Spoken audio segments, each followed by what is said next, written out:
नमस्कार, KP news के Karnataka bulletin में आपका स्वागत है। मैं हूं अश्विनी आपके साथ। The vote is the most powerful non violent tool we have. Use your tool for vote on 7 April. Never missed vote. चलिए शुरू करते हैं आज की खबरों का सिलसिला। उससे पहले एक नजर आज की सुर्खियों पर। बीदर लोकसभा आम चुनाव 2024 भारत निर्वाचन आयोग ने 85 वर्ष से अधिक और मानसिक रूप से विकलांग लोगों के घर पहुंचे मतदान अधिकारी। बीदर में धूप और गर्मी का प्रकोप जारी, लोग गर्मी से बेहाल।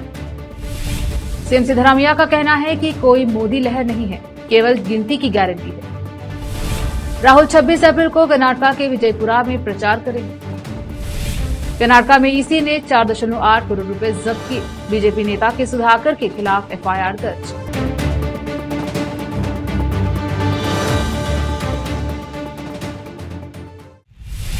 समाचारों का सिलसिला शुरू करते हुए देखते हैं समाचार विस्तार से। पहले समाचार स्थानीय।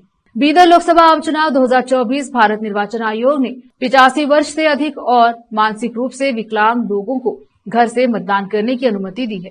चुनाव के लिए नियुक्त अधिकारी एवं कर्मचारी आज घर घर जाकर मतपत्र के माध्यम से डाले गए मतों को एकत्रित किए तथा मतदान की गोपनीयता बनाए रखा। जिन लोगों ने आज वोट नहीं डाला, उन लोगों के लिए 29 अप्रैल को वोटिंग की इजाजत है। बीदर लोकसभा आम चुनाव क्षेत्र के 85 वर्ष से अधिक उम्र के लोगों और विशेष दिमाग वाले लोगों सहित कुल 968 लोग घर से मतदान करेंगे। मतदान के लिए घर घर जा रहे हैं एपीआरओ, वीडियोग्राफर, एक पुलिसकर्मी, मतदान अधिकारी, राजस्व निरीक्षक, ग्राम प्रशासन अधिकारी और एक कर्मचारी सहित एक टीम बनाई जाएगी और घर घर जाएगी। विशेष रिपोर्ट।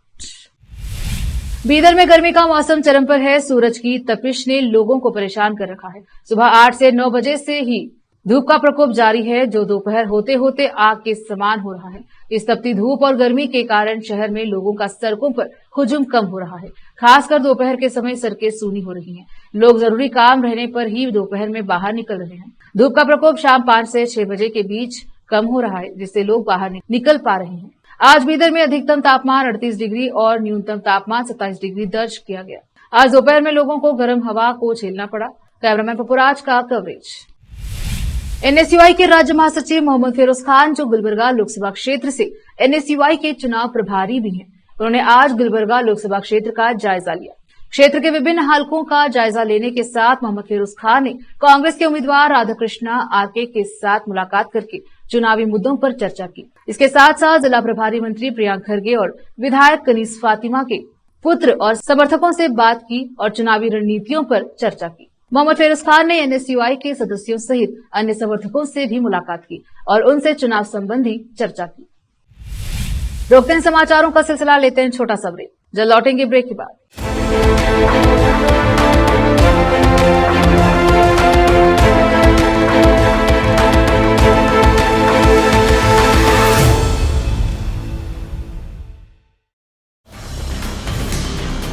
हिंदुस्तान के हर कोने में हम हैं मौजूद। 24 घंटे हालात पर गहरी नजर, खबरों से जुड़े चुपते सवालात और आपको दिखाता है धार्मिक, सामाजिक, राजनीतिक, लोकल और इंटरनेशनल न्यूज की सबसे बेहतर कवरेज, जो आपको रखती है हर पल बाखबर। देश और दुनिया भर की खबर के लिए देखते रहें KP news 24/7। Noor education trust Bidar की ओर से चलाए जाने वाला Noor MEd and BEd college Bidar, recognized by NCTE Delhi and affiliated to Bidar University, Bidar. Admission are open for the academic year 2023-24. विशेषज्ञ और सक्षम शिक्षकों द्वारा शिक्षा प्राप्त करने के लिए नूर एमएड एंड बीएड कॉलेज में दाखिला लें और शांत वातावरण में शिक्षा प्राप्त करें। बीदर शहर में बेहतर शिक्षा का एकमात्र केंद्र Noor MEd and BEd college, Shahpur gate, Bidar. Phone numbers 9945283920, 8482221297। Hindustan के हर कोने में हम हैं मौजूद। 24 घंटे हालात पर गहरी नजर, खबरों से जुड़े चुपते सवालात और आपको दिखाता है धार्मिक, सामाजिक, राजनीतिक, लोकल और इंटरनेशनल न्यूज की सबसे बेहतर कवरेज, जो आपको रखती है हर पल बाखबर। देश और दुनिया भर की खबर के लिए देखते रहें केपी न्यूज 24/7।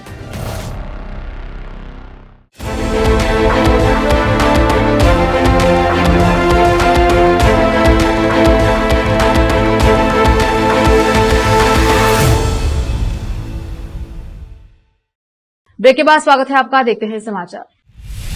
मुख्यमंत्री सिद्धरामैया ने गुरुवार को राज्य की भाजपा सरकार और नेताओं पर निशाना साधा। उन्होंने कहा कि केंद्रीय मंत्री प्रहलाद जोशी को शर्म आनी चाहिए, क्योंकि उन्होंने अपने निर्वाचन क्षेत्र या राज्य के लिए कुछ नहीं किया है। उन्होंने तंज कसते हुए कहा कि राज्य के सभी भाजपा सांसद पीएम नरेंद्र मोदी से बात करने और अपना हिस्सा मांगने से डरते हैं। सिद्धरामैया हावेरी जिले के शिवगंगा तालुके में प्रजाध्वनि 2 को संबोधित कर रहे थे। उन्होंने आरोप लगाया कि बीजेपी जेडीएस गठबंधन अवैध है और दोनों दलों के नेताओं ने एक दूसरे के खिलाफ बोला है, लेकिन कांग्रेस से हार के डर ने उन्हें हाथ मिलाने के लिए प्रेरित किया। सूखे की मार झेल रहे राज्य के साथ मोदी सरकार अन्याय कर रही है। उन्होंने कहा कि केंद्रीय टीम ने भी अपनी रिपोर्ट सौंप दी है, लेकिन राहत राशि अभी तक राज्य तक नहीं पहुंची है। मैंने पीएम मोदी से मुलाकात की और राहत मांगी। उन्होंने मुझसे वादा किया, लेकिन कुछ नहीं किया। मतदाताओं ने सबक सीख लिया है और अब बदला चुकाने का समय आ गया है। गरीबों और किसानों के लिए कोई ऋण माफी नहीं है। मोदी सरकार केवल उद्योगपतियों की मदद कर रही है। सिद्धरामैया ने कहा कि कांग्रेस ने प्रत्येक महिला को हर साल 1 लाख रुपए देने की घोषणा की है और वह अपनी मौजूदा योजनाओं को भी जारी रखी। उन्होंने घोषणा की देश में कोई मोदी लहर नहीं है। कांग्रेस के पूर्व अध्यक्ष और सांसद राहुल गांधी 26 अप्रैल को पार्टी के विजयपुरा उम्मीदवार राजू अलगूर के लिए प्रचार किया। यह कार्यक्रम विजयपुरा के बाहरी इलाके सोलापुर रोड पर नए बीएलडी कॉलेज परिसर में आयोजित किया गया। राहुल इस चुनाव में प्रचार के लिए जिले का दौरा करने वाले किसी भी पार्टी के पहले राष्ट्रीय स्तर के नेता हैं। उनके साथ एआईसीसी अध्यक्ष मल्लिकार्जुन खड़गे, एआईसीसी महासचिव और कर्नाटक प्रभारी रणदीप सुरजेवाला और अन्य प्रमुख नेताओं में शामिल हैं। जहां कांग्रेस अपने राष्ट्रीय नेता को प्रचार के लिए लाने में सफल रही, वही भाजपा अभी तक अपना कोई राष्ट्रीय स्तर का नेता नहीं ला पाई है। वैसे तो पीएम नरेंद्र मोदी 28 अप्रैल को बागलकोट पहुंचेंगे, लेकिन अभी तक उनके विजयपुरा आने की कोई सूचना नहीं है। संविधान से हिंदुस्तान के लोगों को अधिकार, उनकी आवाज और आरक्षण मिला है। संविधान से पहले राजा महाराजा हिंदुस्तान पर राज करते थे। अगर आज हिंदुस्तान के गरीब लोगों के पास, पिछड़ों के पास, दलितों के पास, आदिवासियों के पास अधिकार हैं, आवाज है, तो संविधान ने ये आवाज और ये अधिकार दिए हैं। तो एक तरफ नरेंद्र मोदी संविधान को खत्म करने की कोशिश कर रहे हैं। उनके एमपीज ने साफ कह दिया है कि अगर वो चुनाव जीतेंगे तो संविधान को बदल देंगे और रद्द कर देंगे। और दूसरी तरफ कांग्रेस पार्टी और इंडिया अलायंस जो संविधान को बचाने की कोशिश कर रहे हैं। चुनाव आयोग के अधिकारियों ने 25 अप्रैल को लोकसभा चुनाव 2024 के दूसरे चरण के मतदान से ठीक एक दिन पहले चिकबल्लापुरा निर्वाचन क्षेत्र में एक आवास से 4.8 करोड़ रुपए नकद जब्त किए। मामले की जब्ती के बाद चुनाव आयोग ने भाजपा के खिलाफ मामला दर्ज किया। उम्मीदवार और पूर्व स्वास्थ्य मंत्री के सुधाकर पर कथित तौर पर आदर्श आचार संहिता एमसीसी का उल्लंघन करने का आरोप लगाया है। रिश्वतखोरी और मतदाताओं पर अनुचित प्रभाव का हवाला देते हुए आरपी अधिनियम की धारा 123 और आईपीसी की धारा 171 BCE-F के तहत एफआईआर दर्ज की गई। कर्नाटक के मुख्य निर्वाचन अधिकारी ने घटना की पुष्टि करते हुए कहा कि चिकबल्लापुरा के एफएसटी ने 4.8 करोड़ की नकदी जब्त की है। चिकबल्लापुरा निर्वाचन क्षेत्र की एसएसटी टीम द्वारा भाजपा उम्मीदवार के सुधाकर के खिलाफ 25 अप्रैल 2024 को मदकनल्ली पुलिस स्टेशन में एक प्राथमिकी भी दर्ज की गई। रोकते हैं समाचारों का सिलसिला, लेते हैं छोटा सा ब्रेक।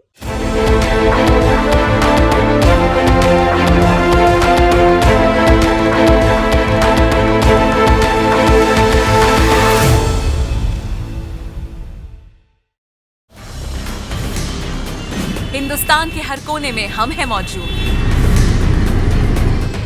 24 घंटे हालात पर गहरी नजर, खबरों से जुड़े चुपते सवालात और आपको दिखाता है धार्मिक, सामाजिक, राजनीतिक, लोकल और इंटरनेशनल न्यूज की सबसे बेहतर कवरेज जो आपको रखती है हर पल बाखबर। देश और दुनिया भर की खबर के लिए देखते रहें KP news 24/7। Noor education trust Bidar की ओर से चलाए जाने वाला Noor MEd and BEd college Bidar recognized by NCTE Delhi and affiliated to Bidar University, Bidar. Admission are open for the academic year 2023-24. विशेषज्ञ और सक्षम शिक्षकों द्वारा शिक्षा प्राप्त करने के लिए नूर एमएड एंड बीएड कॉलेज में दाखिला लें और शांत वातावरण में शिक्षा प्राप्त करें। बीदर शहर में बेहतर शिक्षा का एकमात्र केंद्र Noor MEd and BEd college, Shahpur gate, Bidar. Phone numbers 9945283920 8482221297। Hindustan के हर कोने में हम हैं मौजूद। 24 घंटे हालात पर गहरी नजर, खबरों से जुड़े चुपते सवालात और आपको दिखाता है धार्मिक, सामाजिक, राजनीतिक, लोकल और इंटरनेशनल न्यूज की सबसे बेहतर कवरेज जो आपको रखती है हर पल बाखबर। देश और दुनिया भर की खबर के लिए देखते रहें केपी न्यूज 24/7।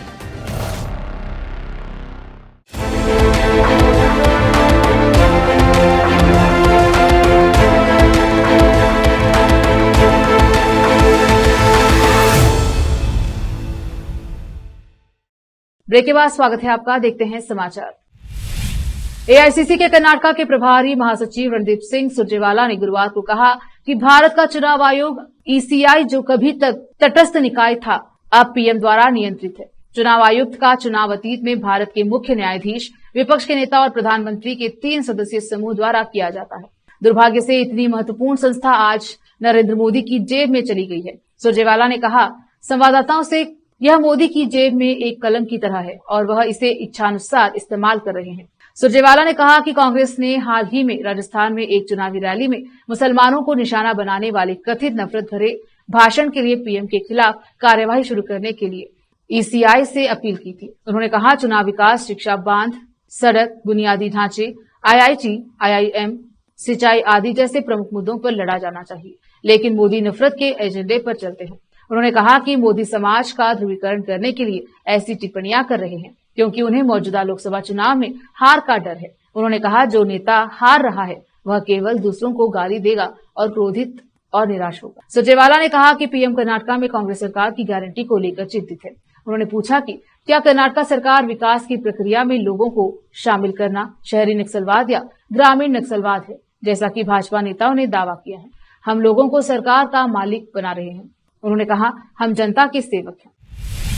मुख्यमंत्री सिद्धरामैया ने हुबली में कहा कि नेहा हिरेमठ की हत्या दुर्भाग्यपूर्ण है और सभी पहलुओं से जांच की जा रही है। उन्होंने कहा कि मैंने सीआईडी टीम को नेहा के माता पिता की मांग पर गौर करने के लिए सूचित किया है ताकि पता चल सके कि हत्या की साजिश में और भी लोग शामिल हैं या नहीं। गुरुवार शाम नेहा के माता पिता से मुलाकात के बाद मीडिया को संबोधित करते हुए सीएम ने कहा कि राजनीति करने नहीं बल्कि दुखी परिवार को सांत्वना देने आया है।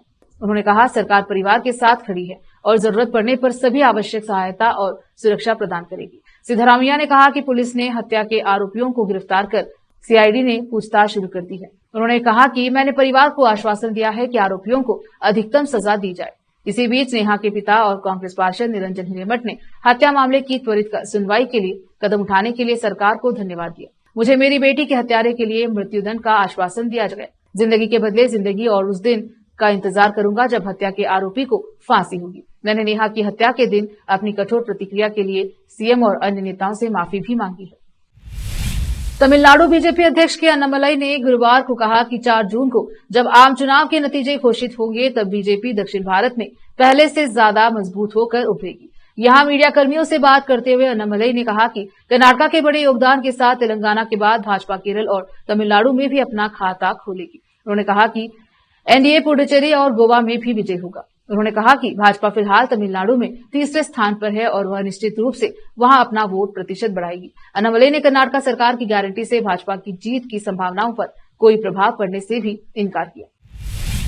उप मुख्यमंत्री डीके शिव कुमार को राहत देते हुए कर्नाटक उच्च न्यायालय ने गुरुवार को पुलिस को निर्देश दिया कि राजराजेश्वरी नगर में एक अभियान के दौरान शहर के एक आवासीय परिसर के मतदाताओं को कथित रूप से प्रेरित करने, अप्रत्यक्ष रूप से धमकी देने और ब्लैकमेल करने के लिए उनके खिलाफ दर्ज शिकायत को कम न किया जाए। विधानसभा क्षेत्र जो बेंगलुरु ग्रामीण लोकसभा क्षेत्र के अंतर्गत आता है, जहां से उनके भाई डीके सुरेश चुनाव लड़ रहे हैं। न्यायमूर्ति कृष्णा एस दीक्षित ने शिव कुमार द्वारा दायर याचिका पर सुनवाई के बाद अंतिम आदेश पारित किया, जिसमें भारत के चुनाव आयोग के फ्लाइंग स्क्वाड अधिकारी द्वारा उनके खिलाफ दायर शिकायत पर सवाल उठाया गया।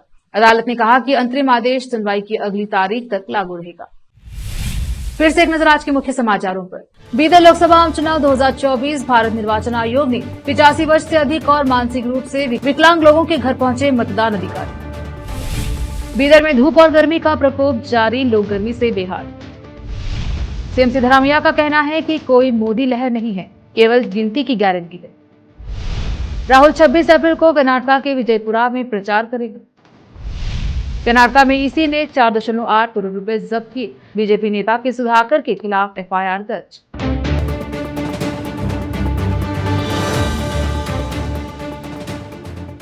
केपी न्यूज के कर्नाटक बुलेटिन में आज इतना ही। देखते रहिए केपी न्यूज 24/7। धन्यवाद।